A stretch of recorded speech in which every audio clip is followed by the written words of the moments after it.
Everyone, welcome to my YouTube channel. हाजिर हूँ एक और न्यू इंटरेस्टिंग स्टोरी के साथ। ये दोंगुआ बाकी सारे दोंगुआ से डिफरेंट है और ये आपको वीडियो देखने के बाद खुद ही पता लग जाएगा। पर उससे पहले आप लोगों से रिक्वेस्ट है कि प्लीज वीडियो को पूरा देखकर बताना कि आगे मैं स्टोरी को कंटिन्यू करूँ या नहीं। ये कहानी है हमारे हीरो ये वुफेंग की, जो गरीब होने की वजह से हर जगह बेइज्जत होता आ रहा था। यहाँ तक कि उसकी मॉम के हॉस्पिटल बिल्स भी उससे पे नहीं हो पा रहे थे।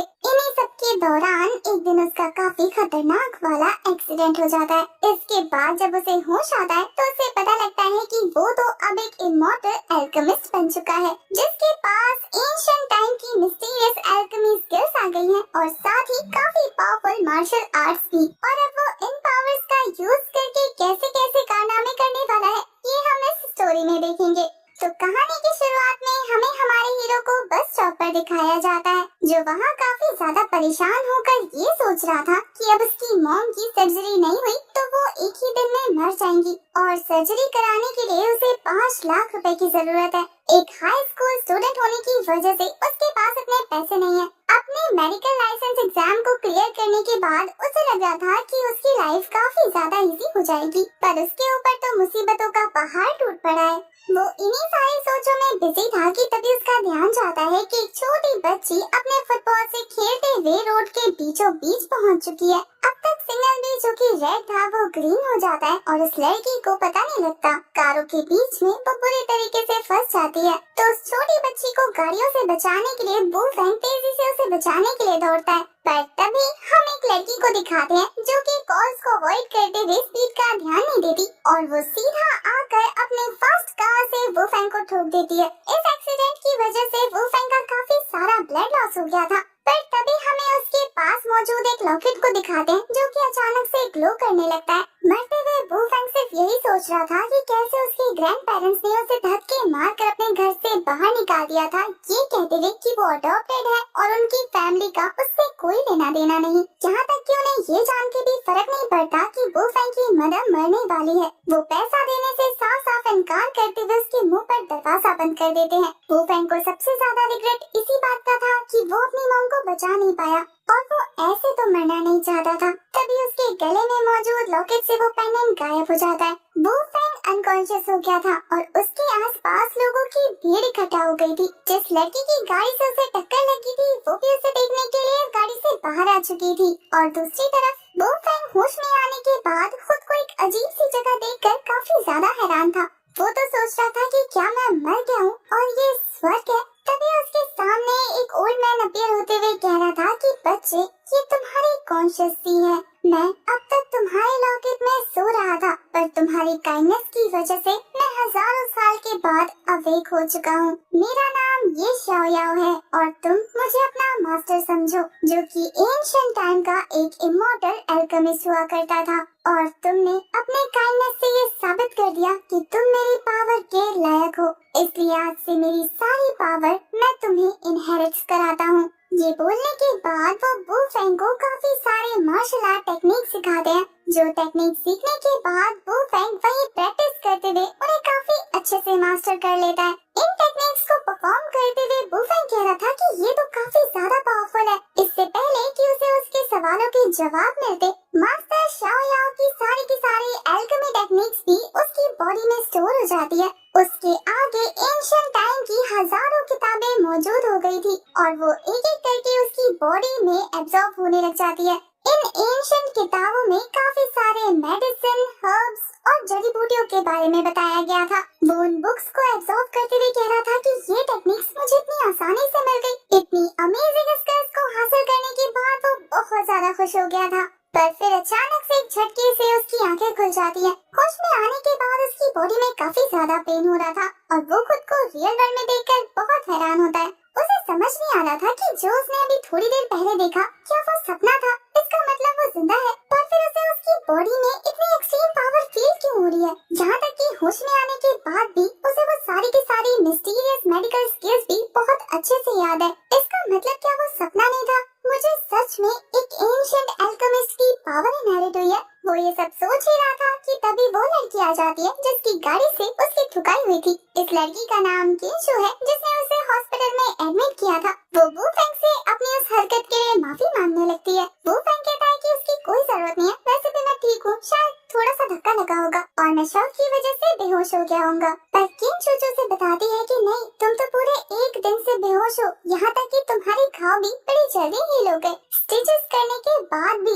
डॉक्टर भी ये मिरेकल देखकर काफी हैरान है। तुम चिंता मत करो, तुम्हारी सारी रिस्पॉन्सिबिलिटी मैं लेने के लिए तैयार हूँ। पर वो फैंग को तो अपनी मम्मी की फिक्र हो रही थी, इसलिए वो फटाफट वहाँ से जाने लगता है, जिसे देखकर किंग चूचू से रोकने लगती है कि तुम कहाँ जा रहे हो, अभी तुम्हारी हालत इतनी भी ठीक नहीं है। पर वो फैंग ये कहते हुए निकल जाता है कि सारे प्रोसीजर तुम निपटा लेना, मैं यहाँ से डिस्चार्ज हो रहा हूँ। उसे जल्दी में वहाँ से जाता देखकर चूचू कहती है कि मैंने अपना नंबर तुम्हारे फोन में सेव कर लिया है, तो अगर कोई भी दिक्कत हो तो मुझे याद से कॉल कर लेना। दूसरी तरफ हमें वो फैंग की मदर को दिखाया जाता है, जिनका ऑपरेशन ना होने की वजह से उनकी हार्ट बीट रुक जाती है। डॉक्टर्स तो उन्हें वहाँ से शिफ्ट कर रहे थे, पर तभी वहाँ वो फैंग एंट्री लेता है, वो भी काफी गुस्से में। वो कहता है कि मेरी मदर को कहीं भी ले जाने की जरूरत नहीं है, उन्हें मैं बचाऊंगा। पर वहाँ का डॉक्टर वो फैंग को रोकते हुए कह रहा था कि सर्जरी तभी पॉसिबल हो सकती थी जब तुम 5 लाख रुपए देते, पर तुम नहीं दे पाए, इसलिए तुम्हारी माँ मर चुकी है और तुम्हें लगता है कि तुम डॉक्टर से बेहतर हो जो उन्हें बचा सकते हो। वो फैंग तो उस डॉक्टर को सामने से हटाते हुए कह रहा था कि रास्ते से हट। वो फैंग अपनी मम्मा के पास जाकर अपनी एक्यूपंक्चर किट को बाहर निकाल लेता है, जिसके नीडल्स को देखकर वो डॉक्टर हाइटाओ ये कह रहा था कि ऐसे टूटे फूटे नीडल्स घुसाकर अपनी मॉम को टॉर्चर करना चाहते हो, मरने के बाद भी क्या उन्हें सुकून से रहने नहीं दे सकते। पर वो फैंग उसकी सभी बातों को इग्नोर करते हुए अपनी एल्केमी पावर का यूज करने लगता है, जहाँ वो अपनी मॉम की बॉडी को स्कैन करते हुए अपनी स्पिरिचुअल पावर की हेल्प से पता लगा लेता है कि आखिर उसकी मॉम को कौन सी डिजीज है,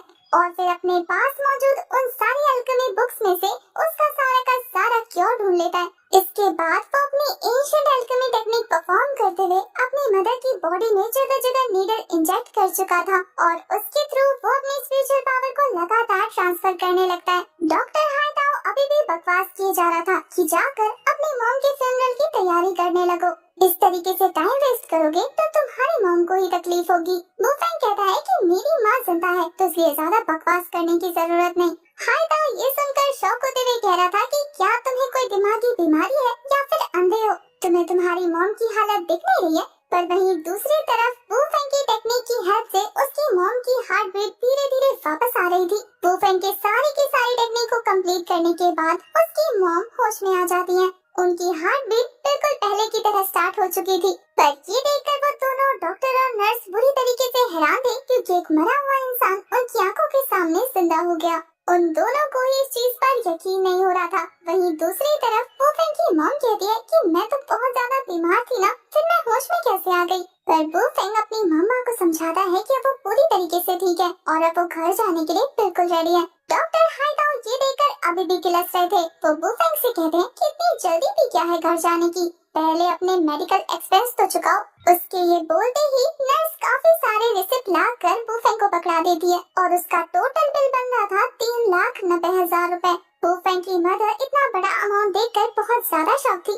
वहीं हमें हाइटाओ के पर्सपेक्टिव से पता लगता है कि उसे किसी ने इल्लीगल ड्रग्स टेस्ट करने के लिए काफी सारे पैसे दिए थे, और ये सारे के सारे ड्रग्स उसने बिना किसी जानकारी के वो फैंग की मदर के ऊपर टेस्ट किए। वो फैंग वो सारे के सारे रिसिप्ट फेंकते हुए कहता है कि तुम्हें क्या लगा मैं ये चोरी पकड़ नहीं पाऊंगा, आखिर तुम मेरी मदर के साथ कर क्या रहे थे। उन्हें माइंड प्रॉब्लम थी, पर तुमने उन्हें हार्ट पिल्स दी, काफी सारे हार्ट इंजेक्शन, वो भी 25 ग्राम के आसपास एक ही दिन में। आखिर तुम्हारी हिम्मत कैसी हुई एक इंसान को इस तरीके से ट्रीट करने की। वो फैंग की बातों पर हाइटाओ कोई जवाब नहीं दे पाता। तभी नर्स आकर उसे एक और पेशेंट को देखने के लिए ले जाती है, जिसे डायरेक्टर ज़ाओ ने भेजा था। हाइटाओ के जाने के बाद उस पेशेंट का फादर काफी जोर जोर से कहता है कि प्लीज डॉक्टर, मेरे बेटे को क्या हुआ है ये जल्दी से पता लगा लो। जब ये सुबह मॉर्निंग में स्कूल गया तो बिल्कुल ठीक था, लेकिन उसके बाद जब इसे लेने गया तो इसने कहा कि इसके पेट में काफी ज्यादा बर्निंग फील हो रही है, और फिर वो काफी ज्यादा दर्द में तड़पते हुए बेहोश हो गया।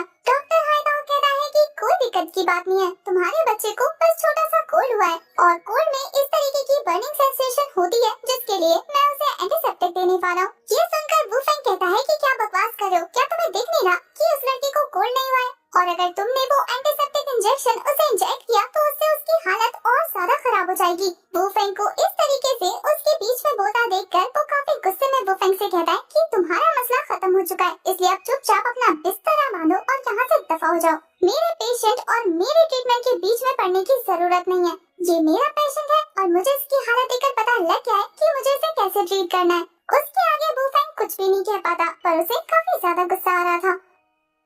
डॉक्टर हाइताओ अपनी मनमानी करते हुए उस लड़के को वो इंजेक्शन लगा देते हैं। थोड़ी देर तक वेट करने पर भी उन्हें कुछ भी सस्पिशियस नजर नहीं आता, तो वो इतराते हुए कह रहा था कि देखा, मैंने कहा था कि इस बच्चे को नॉर्मल सा कोल्ड है। अगर ऐसा नहीं होता तो अब तक इसकी सिचुएशन खराब होनी शुरू हो गई होती। उस बच्चे का फादर भी हाइताओ को थैंक यू बोलने लगता है उसके बेटे को ठीक करने के लिए, पर तभी अचानक से उसके बेटे की हालत खराब होनी शुरू हो जाती है। नर्स उस बच्चे को चेक करके बताती है कि डॉक्टर हाइताओ, इस लड़के का ब्लड प्रेशर तेजी से नीचे गिर रहा है। अगर हमने जल्दी कुछ नहीं किया तो इसकी कंडीशन और भी ज्यादा खराब हो सकती है। ये बेवकूफ डॉक्टर ये सुनने के बाद भी कुछ रिएक्ट नहीं करता, बल्कि ये सोचने लगता है कि इस सिचुएशन से वो कैसे निकले। पर वहीं उस बच्चे का फादर काफी जोर जोर से उस पर चिल्लाते हुए कह रहा था कि कैसे डॉक्टर हो, चुपचाप खड़े रहकर देख रहे हो, ये नहीं कि पेशेंट को ठीक करने की कोशिश करो। तभी वुफेंग अपने नीडल बॉक्स के साथ सामने आते हुए कह रहा था कि इस लड़के को कोई फीवर या कोल्ड नहीं है, बल्कि इसके अंदर पॉइजन मौजूद है।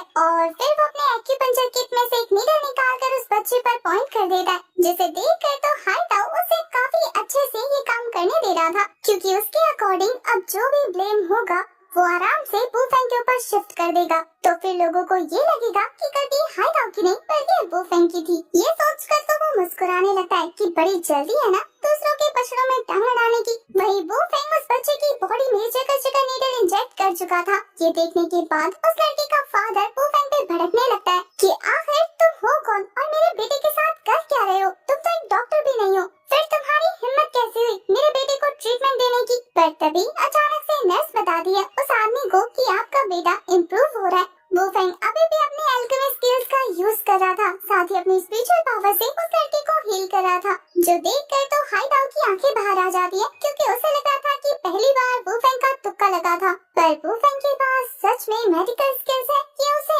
अब जाके पता लगा। वही वुफेंग अपने नीडल्स की हेल्प से उस बच्चे के अंदर से वो पॉइजन बाहर निकाल देता है, और फिर वो उस पेशेंट के फादर से कह रहा था कि तुम्हारे बेटे ने अननोन जगह से कोई चीज खा ली थी, इसलिए आगे से उसके खाने पीने का खास ध्यान रखना। वो बच्चा भी होश में आ जाता है जब उसके फादर उससे पूछते हैं कि वो कैसा फील कर रहा है, तो वो काफी रिलैक्स फील कर रहा था, ये जानने के बाद कि उनका बेटा काफी अच्छे से ठीक हो चुका है। उस पेशेंट का फादर साथ ही वहाँ पर मौजूद सभी लोग खुश हो जाते हैं। वहीं वो बंदा जाकर वुफेंग को थैंक यू बोलने लगता है उसके बेटे को बचाने के लिए, साथ ही वो अपनी तरफ से थोड़े पैसे भी ऑफर कर रहा था, जिसे पहले तो वुफेंग लेने से मना कर देता है, पर उस पेशेंट के फादर के बार-बार रिक्वेस्ट करने पर उसने वो लेकर अपनी मॉम को पकड़ा दिया था। ये पैसे देकर तो हाइताओ की आंखों में लालच साफ देखा जा सकता था। वो वुफेंग से कहता है कि भूलो मत, अभी तक तुमने अपनी मदर की फीस नहीं पे की है। पर वुफेंग से जवाब देते हुए ये कह रहा था कि अभी मैंने तुम पर एक फेवर किया ना, तो बाकी का पैसा तुम खुद चुका लेना। वुफेंग की बात बिल्कुल सही थी, इसलिए ये डॉक्टर आगे कुछ भी नहीं बोल पाता, बल्कि अपना दांत पीस के रह जाता है। तभी उसे डीन वांग का कॉल आ गया था, जो उसे उसी पेशेंट के बारे में पूछ रहे थे, क्योंकि वो उनके दोस्त का बेटा था। डॉक्टर हाइताओ ऐसे प्रिटेंड करने लगता है जैसे कि उस बच्चे को उसने ठीक किया है। वो कहता है कि हाँ, उस बच्चे को फीवर था, मैंने अच्छे से उसकी देखभाल की है, यहाँ तक कि वो ठीक होकर वापस भी चला गया।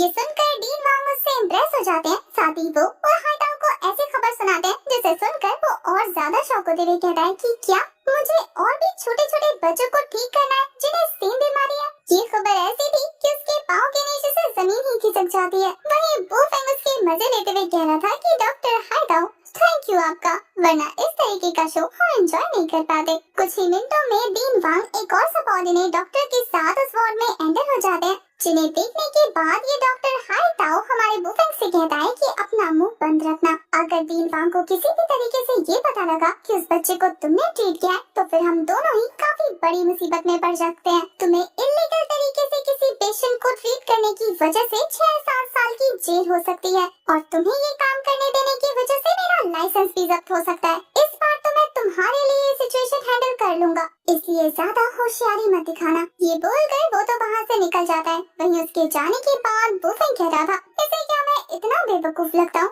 जो ये नहीं समझूंगा कि मेरा क्रेडिट ये लेने वाला है? पर शायद इसे पता नहीं है कि क्रेडिट लेने के साथ साथ इसे अपनी एबिलिटी प्रूव भी करनी है। अब तो और भी ज्यादा मजा आएगा इसकी बेइज्जती देखने में। डीन वांग डॉक्टर हाइताओ से मिलने के बाद कहते हैं कि तुम काफी कम उम्र में काफी कमाल के डॉक्टर बन गए हो, इसलिए मैं तुम्हारे काम को अपनी आंखों से देखने आया हूँ। अपने साथ यहाँ के चीफ डॉक्टर जो को लेकर, जो कि हमारे हॉस्पिटल के सबसे एक्सपर्ट डॉक्टरों में से एक है। हाइताओ ऐसे प्रिटेंड करने लगता है जैसे कि उसने कोई बड़ा काम नहीं किया और ये काम करके उसे काफी अच्छा लगा। डीन वांग कहते हैं कि मैं अपने साथ और भी काफी सारे बच्चों को लेकर आया हूँ जिन्हें सेम प्रॉब्लम है। ये सभी स्टूडेंट एक ही स्कूल से बिलोंग करते हैं। तो एक बच्चे को फीवर हुआ और वो फीवर सभी क्लासमेट में डिस्ट्रीब्यूट हो गया। उन सभी में एक जैसे सिम्टम्स देखने को मिले, इसलिए मैंने सबसे पहले अपने फ्रेंड के बेटे को तुम्हारे पास भेजा। तुम इतने काबिल डॉक्टर हो कि तुमने उस डिजीज का पता लगा लिया। अब मैं चाहता हूँ कि तुम इन बच्चों को भी ट्रीट करो।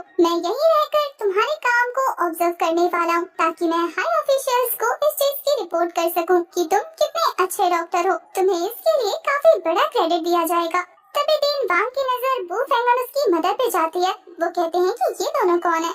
हाइताओ बात घुमाते हुए कह रहा था कि ये असल में एक पेशेंट की फैमिली है जो ठीक होकर यहाँ से जाने ही वाले हैं। हाइताओ उन दोनों को वहाँ से निकलने को कहता है, ये कहते हुए कि यहाँ पर एक मेडिकल एग्जाम होने वाला है, तो जैसे ही वो कंप्लीट होगा मैं तुम दोनों को वापस बुलवा लूंगा।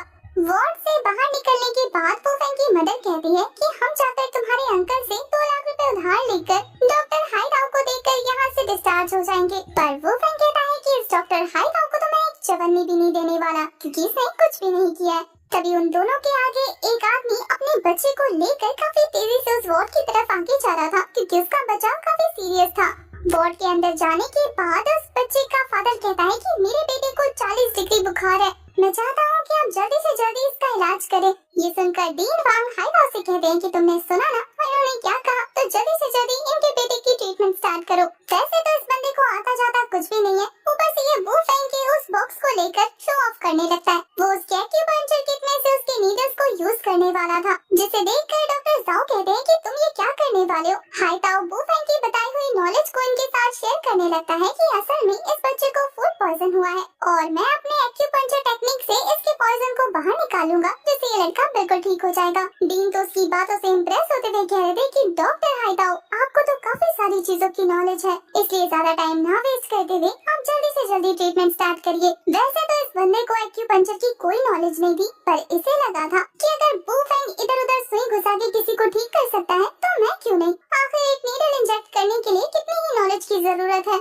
ये सोचते हुए वो कहीं भी जहाँ उसका दिल कर रहा था वहाँ नीडल्स को इंजेक्ट करने लगता है, जिससे तो उस छोटे बच्चे का पेन धीरे धीरे इंक्रीज होने लगा था। अपने बेटे को इतनी बुरी तरीके से तड़पता देखकर वो बंदा कहता है कि डॉक्टर क्या आपको लगता है कि ये मेथड यूजफुल है। वहीं उसके तो खुद के पसीने छूट रहे थे, उसको कुछ नहीं पता था कि क्या हो रहा है और क्या होने वाला है, पर वो फिर भी उन्हें दिलासा देते हुए कह रहा था कि सारी चीजें अंडर कंट्रोल है, आप फिक्र मत करिए, बस ये लास्ट नीडल और उसके बाद आपका बेटा ठीक हो जाएगा। जबकि उसके चेहरे को देखकर लग नहीं रहा था कि कुछ भी ठीक होने वाला है। वहीं वो फिर भी जबरदस्ती उस लास्ट नीडल को उस बच्चे की बॉडी में इंजेक्ट कर देता है, जिससे उस बच्चे की हालत काफी ज्यादा सीरियस हो गई थी। वहीं दोनों नर्सेस जो कि उस बच्चे के पल्स और हार्ट बीट को चेक कर रही थी, वो बता रहे थे कि इनकी कंडीशन काफी ज्यादा खराब है, पल्स और हार्ट बीट धीरे धीरे नीचे जा रही है, ये बच्चा काफी ज्यादा खतरे में पड़ गया है। डॉक्टर हाइताओ जल्दी से कुछ कीजिए। सभी लोग हाइताओ से सवाल करने लगते हैं कि आखिर वो कैसा इलाज कर रहा है कि बच्चे की कंडीशन और ज्यादा खराब हो गई है। वहीं डीन वांग भी पूछते हैं कि तुमने एक बच्चे को ठीक किया था ना, फिर आखिर तुमसे इतनी बड़ी गलती कैसे हो सकती है। इस बंदे को तो कुछ समझ ही नहीं आ रहा था कि इसे क्या करना है। उसके पसीने छूट रहे थे, साथ ही उसकी हालत देखने वाली थी। वहीं उस पेशेंट का फादर काफी बुरी तरीके से उस पर चिल्लाने लगता है कि अगर मेरे बेटे को कुछ हुआ तो मैं तुझे जिंदा नहीं छोड़ूंगा। डॉक्टर जाओ कहते हैं कि आखिर तुमसे इतनी बड़ी गलती कैसे हो सकती है, इससे पहले वाले केस को किसने डील किया था। ये बंदा अभी भी कंटिन्यूअसली झूठ पे झूठ बोले जा रहा था, पर अब उसकी बातों पर किसी को भी यकीन नहीं होता। वहीं डॉक्टर जाओ वहाँ मौजूद नर्स से पूछते हैं कि तुम्हें देखकर लग रहा है कि तुम्हें कुछ पता है, तो अब तुम बताओगी क्या हुआ था। वो नर्स डॉक्टर जाओ को सब कुछ बता देती है कि इससे पहले वाले केस को डॉक्टर हाइताओ ने नहीं बल्कि एक पेशेंट बू फेंग ने हैंडल किया था। ये सुनकर तो सभी लोग हाइताओ पर चढ़ने लगते हैं कि आखिर उसने झूठ क्यों बोला। और वहीं उस बच्चे का फादर कहता है कि जल्द से जल्द मेरे बेटे को ठीक करो। उसको इतनी बुरी तरीके से पैनिक करता देखकर वहाँ पर बू फेंग एंटर होते हुए कह रहा था कि मैं इसे ठीक कर सकता हूँ। इसके बाद वो अपनी मॉम के साथ उस वार्ड में काफी कूल एंट्री लेता है और वो आते ही कह रहा था कि क्या तुम में से कोई एक मेरे सिल्वर नीडल्स को डिसइंफेक्ट कर सकता है, जिसे सुनकर उनमें से एक नर्स रेडी हो जाती है। वहीं बाकी सारे लोग बस बू फेंग को देखते रह जाते हैं। क्योंकि वो बहुत ज्यादा कॉन्फिडेंट और सीरियस दिख रहा था।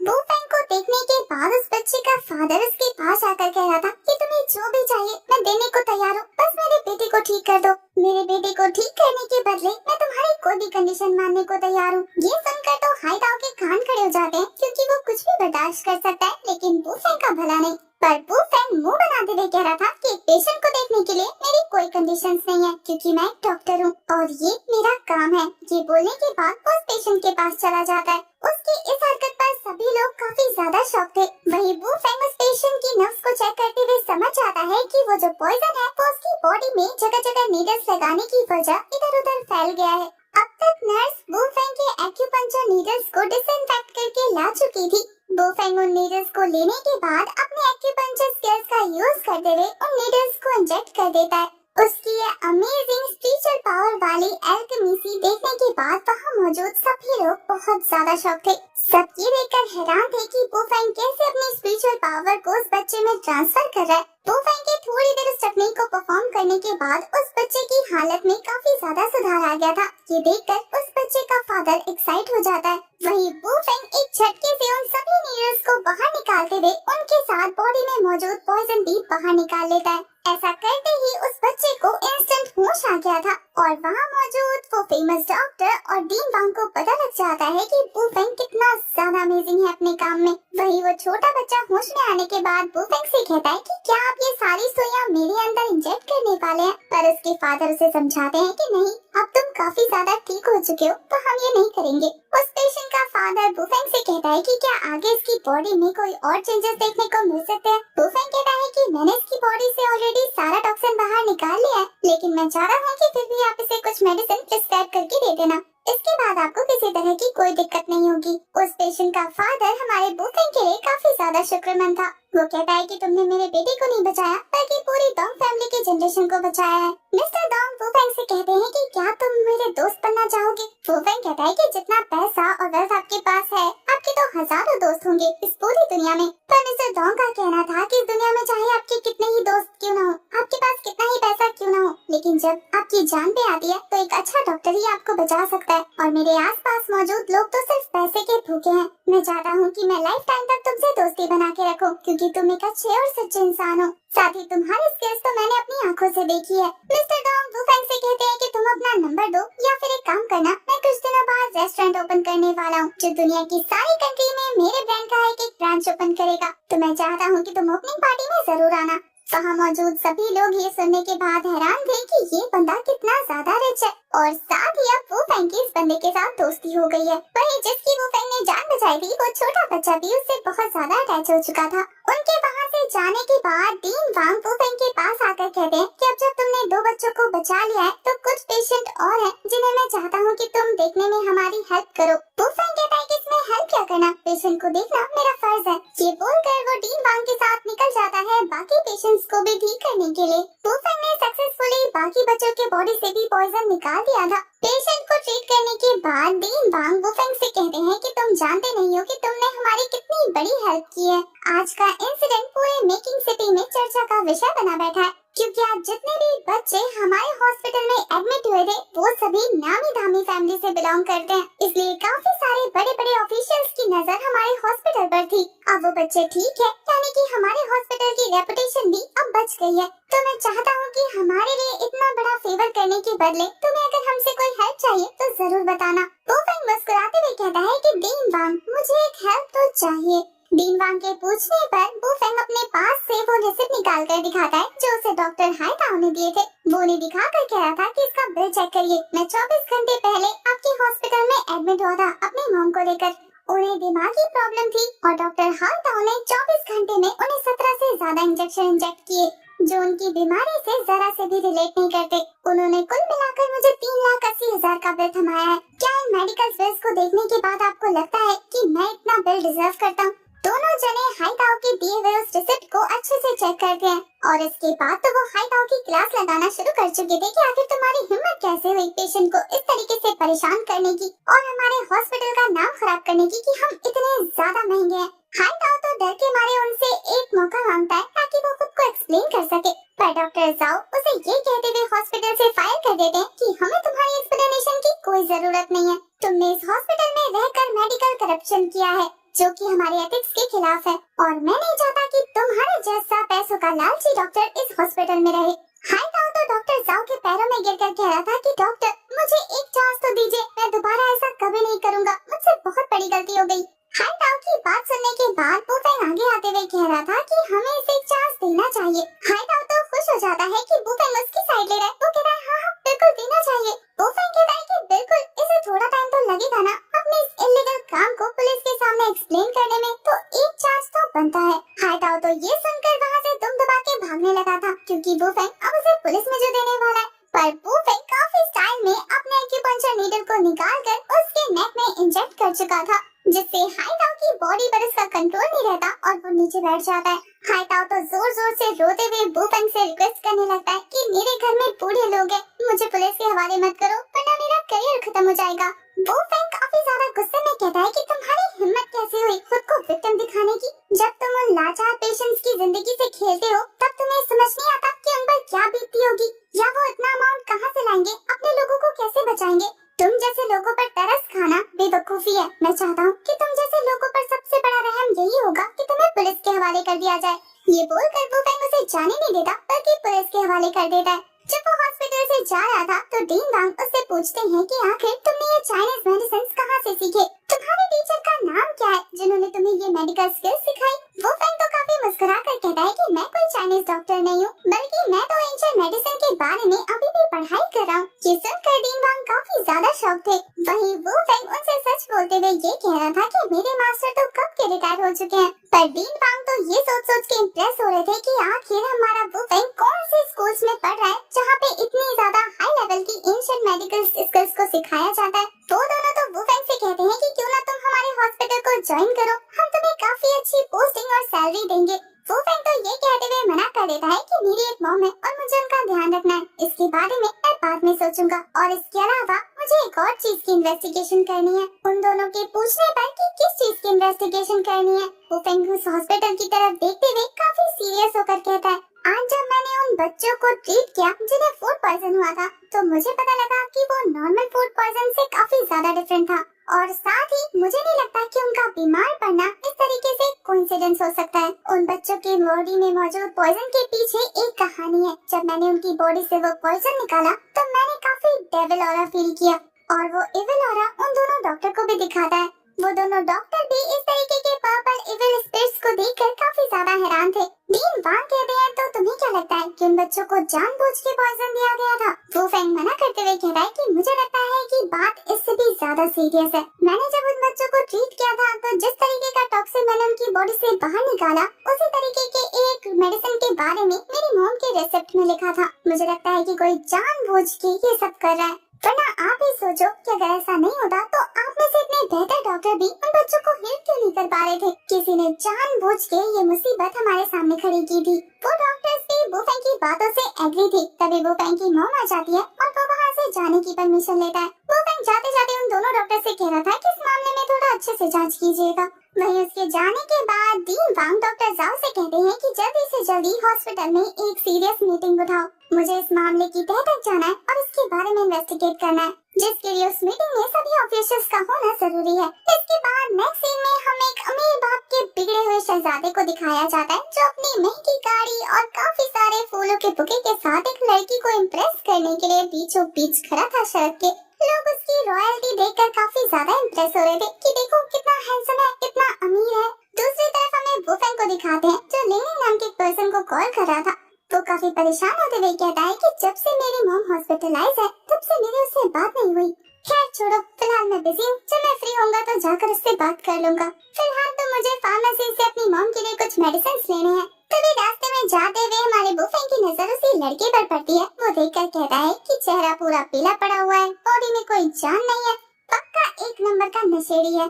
तभी रास्ते में चलते हुए उसकी टक्कर एक लड़की से हो जाती है, जो कि किसी से छुपकर भाग रही थी, और ये लड़की और कोई नहीं बल्कि किम जूजू थी, जिसे देखने के बाद बुफेंग कहता है कि फिर से तुम मुझसे टकराई हो, गाड़ी ठोक कर आराम नहीं मिला था क्या जब खुद आ गई हो टक्कर मारने? किम जूजू भी बुफेंग को वहाँ देखकर काफी हैरान होती है। वो उससे काफी क्यूरियस होकर पूछती थी कि फिर से तुम ही क्यों आ गए हो मेरे रास्ते में?